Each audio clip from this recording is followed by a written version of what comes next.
মুচিপাড়া থানায় পুলিশ যে জিনিসগুলো কালেক্ট করছে সেগুলো কালেক্ট করুক। এখানে যা আক্রান্ত হয়েছে তাদেরও উকিল থাকবে, তাদেরও বলার জায়গা থাকবে, ঠিক আছে?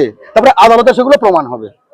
এতগুলো ছেলে একটা কথা বলছে, পুলিশ সেখানে ছিল না, কিন্তু কি হয়েছে সেটা সে জানে।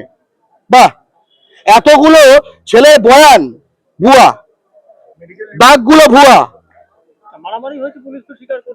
কিভাবে স্বীকার করছে? আজকে আজকে এই পুলিশ বলতে পারে যে বিহারে আপনি একটা কেস দেখাতে পারবেন যেখানে সাতখানা ওখানকার লোকাল স্টুডেন্টকে পিটিয়েছে কোনো বাঙালি এরকম লোকাল লোকজন, এবং সেখানকার পাটনা থানা বা ছাপড়া থানা তারা বলছে সাধারণ বচসার ঘটনা?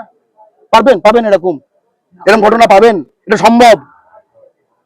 ঠিক এই কারণটার কারণেই তো এই আজকের দিনটা এসছে। এই যে এটা কোনো বাঙালির ব্যাপার নয়, তাহলে কিসের ব্যাপার? তাহলে কিসের ব্যাপার? এটা কি মোবাইল কভারের ব্যাপার? এটা কি মোবাইল কভারের ব্যাপার? হ্যাঁ, এতগুলো লোক কি মোবাইল কভারের কেনার বেচার দামাদামির প্রতিবাদ করতে এসছে? আজকে ডয়েশে ওয়েলে জার্মানি তারা খবর করেছে। মুচিপাড়া থানা জানে ডয়েশে ওয়েলে কি? ডয়েশে ওয়েলে জার্মানির যে নিউজ চ্যানেল ইন্ডিয়ান এক্সপ্রেস খবর করছে, টেলিগ্রাফ খবর করছে, ঠিক আছে? তারা কি মোবাইল কভার নিয়ে দামাদামির ঘটনা নিয়ে এখন রিপোর্ট করছে নাকি? হ্যাঁ, আমাদের কি পেয়েছে? হ্যাঁ, যা বোঝাবে বুঝবো, আমরা তো বুঝবো না, বরং বাঙালি বুঝে যাচ্ছে।